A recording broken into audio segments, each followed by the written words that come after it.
Well, last March, the world as we knew it changed dramatically, practically overnight, as businesses and offices closed at the beginning of this pandemic. Now, a year later, how have we adjusted and stayed afloat? With us is Jim Moehring of the Holy Grail to talk about how he and his business have evolved over these last few months. Jim, thanks so much for being with us. Always great to be with you, Betsy. Thank you. So, Jim, March 15th, 2020 is one of these dates that you always remember where you were when you heard the news. And that's when the governor of Ohio said that things would be shutting down and we would have a stay-at-home order. Where were you when you heard it?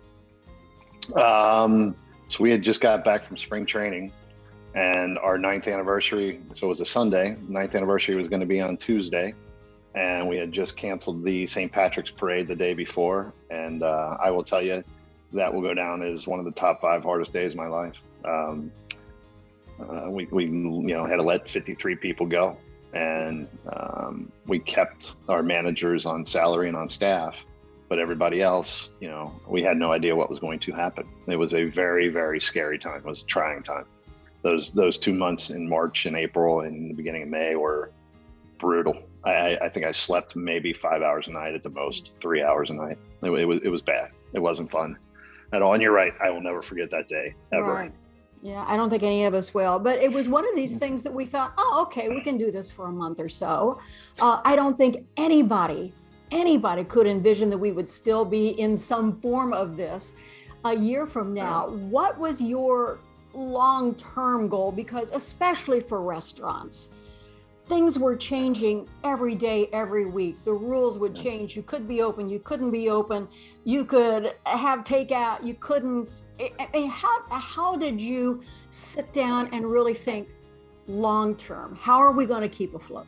Our number one goal, myself, my business partner, Don Andres, and we lost one of our business partners, but his wife's still involved, Jennifer Hiker.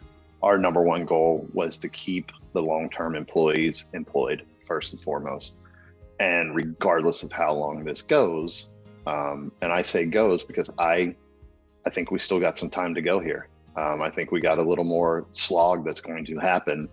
And I think it's going to be a roller coaster ride for the next 3 or 4 months until everything gets stabilized. And our number one goal was to have the Holy Grail and those employees who chose to stay with us have employment for them when we came out of this, regardless of when it was. And that was our number one focus. And regardless of what we had to do, the amount of money that we would have to take out a loan for, whatever we needed to do to get to that point, we were committed to. And we communicated that with our key staff members. And, as you said, the last year has been the most trying of my business life. And I've taken businesses out of bankruptcies and I've done a bunch of different things and concerts. And, the reality is, we went from opening up outside only, if everybody remembers that, for 2 weekends back in May, trying to maximize that, to being open inside. And, everybody forgets we were all scared. I was scared. My staff was scared. Patrons were scared. And so much of the unknown. How are you getting this? What are you doing? Having to shift to plastic only, having to shift to one use, sanitizing constantly, things that we've always done in the restaurant industry were amped up immensely. And then you started getting some momentum and, okay, we got this figured out and, the system's in place, and then the social unrest hit. And then we had another closures, and then we had more curfews, and then you start ramping back up. And, we've been through that cycle now 4 times. And, as business owners, it's one thing. My staff, I can't tell you the amount of respect that I have for them, because they're the ones on the front line who are getting the brunt of it, specifically the tipped employees, the bartenders and servers. And it rolls into the kitchen staff. But, we've stayed open at hours we didn't need to keep the kitchen staff employed. But it sounds very magnanimous, but it's not. We wanted to keep the staff because we knew how good they were, so we didn't have to restaff going into this busy season that we think is coming now. Whether that's April, May, June, whatever that is, I think as soon as it gets warm, we're going to be very busy, and we're looking forward to that. But we have our aces in their places, as they say, the staff that we kept on. and it's working out for us right now. And I think that's a really good point, because you mentioned the St. Patrick's Day Parade. St. Patrick's Day Parade was really the first thing that got canceled, period. Yep. And then, of course, you roll into opening day. You roll into all the March Madness. Yeah, March Madness, Reds home games. Then we go into the Bengals games. And this is an entire season of events that we all come down to the banks and we celebrate, whether it's the Reds, the Bengals, basketball. Cyclones. Cyclones. Yeah. We come down to the banks to celebrate. How were you talked a little bit about keeping that staff employed and keeping open however the rules let you. But how have you remained resilient? How have you seen down the road? I think that so many times it's hard to see tomorrow. What is tomorrow going to bring? How were you and your fellow banks businesses able to see long term, that see that, you know, there's going to be an end to this somehow? It's amazing to me that we all knew each other down at the banks and the owners. We've all become very close, very tight. The restaurants in Northern Kentucky, the restaurants in OTR, we've all, as a community, really started to communicate more and more and more because we leaned on each other. We are in, if you read the studies, 6 to 7% of this population has been the most affected by the pandemic. The restaurant industry being number 1 or 2, you could say it's airlines, restaurants, and concert venues, right? The mass gathering places. And, as a community down there, we started helping each other out immensely. And that, not just at the banks, but in OTR and across the river in Northern Kentucky. Us down at the banks, we all knew what we needed to do, and that was to keep our heads down and grind this thing and just keep on grinding and doing the right things and constantly doing the right things. And there were so much headwind at so many different times, not just about the pandemic, but the social unrest as well. And when the two worlds collided, it was trying to make sure that you were open, that you were being respectful, but also you're the employer and you have people whose livelihoods depend on you. And I think ultimately all the bank's restaurants and all the bank's establishments knew that was the number 1 priority. Everybody down there, every restaurant, the hotel, who've been great, the Reds, who are just phenomenal partners. It's been about your employees. It has been. And I don't think I appreciated that fact until this hit. I truly didn't.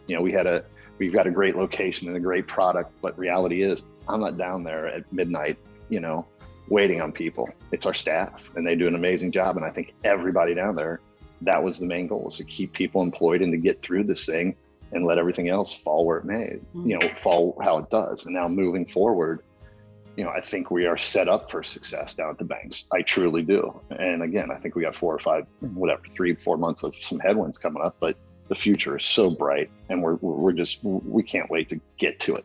It's one of those things where, right, let's get there now. Let's go. I know. I think everybody feels that way. So how can we continue to support you and the businesses at the banks? Just know we're down there and know the kind of people who are down there. Moving forward, as I said, I think we are set up so incredibly well. Dora, which is a designated outdoor refreshment area, is coming online. That'll start on March 25th. And what that does is it gives the ability, it's open container.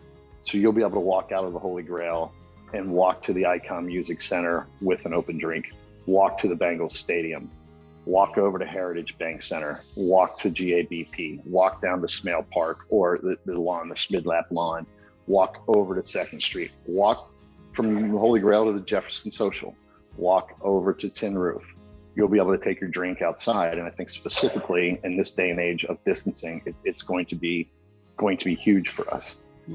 We're also, with that, we are shutting down the street permanently in front of Freedom Way from the Holy Grail down to Jefferson Social. And there's a beautiful, our landlord, the Nickel Company, and Anderson folks, Tracy Swagman, they've done a fantastic job of putting things together for us that, they're leading the way. So we're going to take over the street, and we'll be able to distance really well and get people and activate that area out there. It looks fantastic. And, hopefully, we've got this beautiful new concert venue right down the road that's coming up. And, as soon as you can do mass gatherings, they're going to have a bunch of shows down there. The Reds, as we saw, they got 30% capacity. That's going to start, a month from Monday. And, I think it's, the banks is designed as a gathering spot, and it's going to be. And again, we just want to get there. For us, what we're trying to figure out right now, quite bluntly, is our 10-year anniversary is March 17th, St. Patrick's Day. And we're trying to figure out how to do this correctly without making it, you got to be respectful. We're still in the middle of a pandemic, but we want to celebrate that we've been there 10 years. And in this industry, it's a milestone. And then with conditions they've been the last year, it's even more so. So the future's bright, man. We just want to get there. I think you are right that you all want to get there. We want to get there. Everybody wants to get back to it. And 10th anniversary in the restaurant business. Yeah. I mean, that's amazing. Congratulations. Thank you. Thank you. Especially it's after been this fun. year. Yeah, and it's amazing to look back. We hired consultants when we were talking about opening the Grail 10 years ago, and folks were, "You're crazy." People tend to forget. People weren't going downtown 10 years ago. We were coming out of a major economic recession in 08 and 09 and 10. And I've always been that kind of downtown guy. And we've always enjoyed it, whether I was running the Taft Theater or running US Bank Arena or back in the days running Caddies. I love downtown, and I always thought it would be something. No idea it was going to turn into what it has. But what this city has been able to do in the last 10 years has been amazing. And I do have to say, over the last year, the city of Cincinnati has been phenomenal. The people that live in this city, this tip-off challenge has been insanely, it's just fun. And, thank you to everybody in the city and the city government. People don't seem to understand that every dime counted. And when the city was giving you grants and the state was giving you workers' comp rollbacks and everything that goes with it, the system from our standpoint has worked for us. And we thank everybody, literally every patron and every city employee right now who's helped us, from the city manager's office to the mayor to the city council. They've been great. And I'll tell you, the commissioners as well. So thank you all. Good. Well, congratulations on 10 years coming up with the Holy Grail at the banks, and here's to 10 and more years. Yeah, down there as we a long time. Let's just get it going. That is true. Jim Moehring from the Holy Grail at the banks. Thanks so much for being with us.